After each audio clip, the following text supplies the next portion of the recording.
Vamos lá, salve Maria.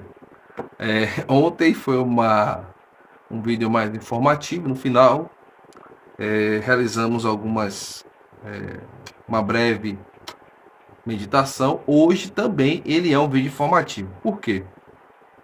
Esses conceitos eles serão importantes para a gente poder aí cada vez mais mergulhar na profundidade das questões que estão aqui. Bem, nós falamos do organismo espiritual, direcionamos para a questão da oração. Falamos que as virtudes teologais, elas vão direcionar-se a Deus, porém existem as virtudes morais, tá?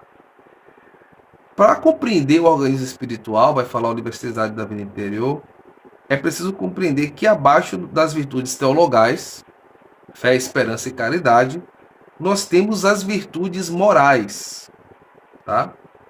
As virtudes morais, elas se dividem em duas. Existem as virtudes morais infusas, que Deus infunde em nós, pela graça do batismo, e existe as virtudes morais adquiridas, que podem existir sem a graça de Deus, tá? As virtudes adquiridas, elas podem acontecer pela repetição, tá, de atos, e elas estão direcionadas à nossa razão natural, tá? Aquela questão suprassensível que nós falamos há alguns dias atrás.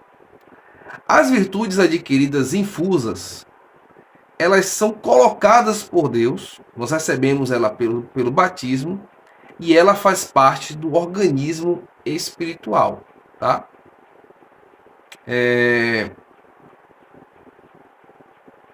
As virtudes adquiridas, elas estão ligadas ao objeto mais natural, tá? Nossas ações mais naturais, essas ações mais ligadas à nossa humanidade e à materialidade das coisas.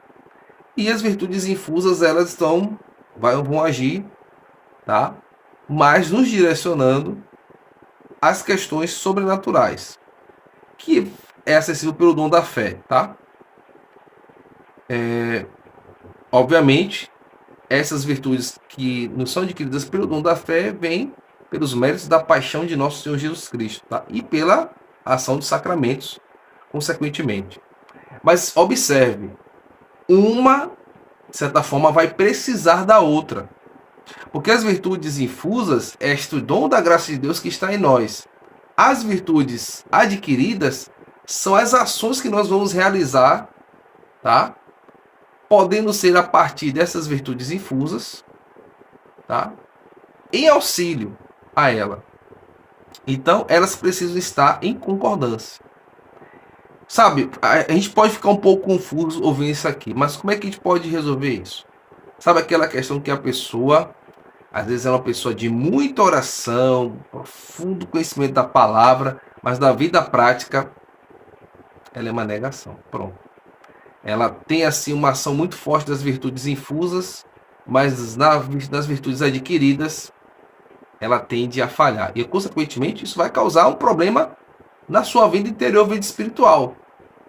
Também não adianta você ter apenas as virtudes morais adquiridas sem direcionar-se às virtudes infusas, à vida sobrenatural.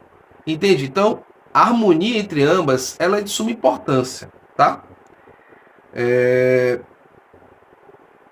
Como eu falei aqui, geralmente nós temos uma tendência a não trabalhar, tá, as virtudes infusas, porque muitas das vezes nós desconhecemos.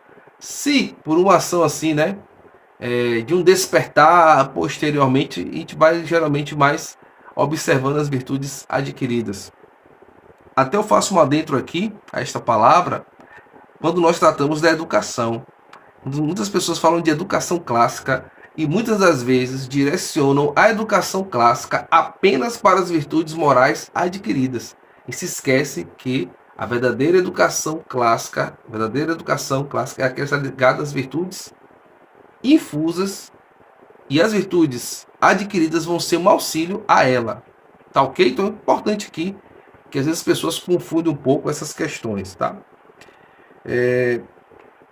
Enfim, eu acredito que nós temos essas questões aqui neste vídeo que faz a gente... Percebam, senhoras e senhores, para muitos podem parecer às vezes que as coisas são muito teóricas, mas aqui é importante porque a nossa inteligência, a nossa consciência vai discernindo bem as nossas ações cada vez mais sensitivas, nossas ações cada vez mais suprassensível e as nossas ações cada vez mais do âmbito sobrenatural. O objetivo é que este organismo espiritual cada vez mais vai direcionando as ações suprassensíveis e que elas vão dominando cada vez mais as ações sensíveis, tá? Então conhecer bem isso faz a gente tomar uma consciência melhor dessas questões, tá ok? Então, forte abraço, sigamos aí na fé, no conhecimento e na vivência. Salve Maria!